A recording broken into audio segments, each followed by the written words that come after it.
আপাতত সবকিছুতেই ব্যর্থ আমি। কোনো কিছুতেই সফল হতে পারলাম না। না পারলাম পরিবারের ভালো সন্তান হতে, না পারলাম প্রিয় মানুষের প্রিয়জন হতে। আসলেই আমি সবকিছুতে ব্যর্থ। জানি না কবে সফলতার দেখা পাবো, কিন্তু আমি মানসিকভাবে খুবই ক্লান্ত। আমার চারিদিকে সবকিছু অন্ধকার মনে হয়।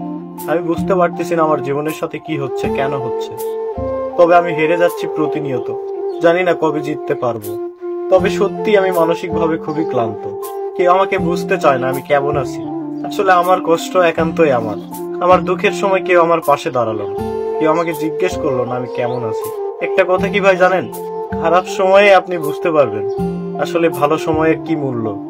কত সুসময় অপচয় করেছিলাম ভুল মানুষের জন্য। একটা সময় ভেবেছিলাম তারাই আমার সবকিছু, কিন্তু দেখেন এখন বুঝতে পারতেছি আসলে কে আপন আর কে পর।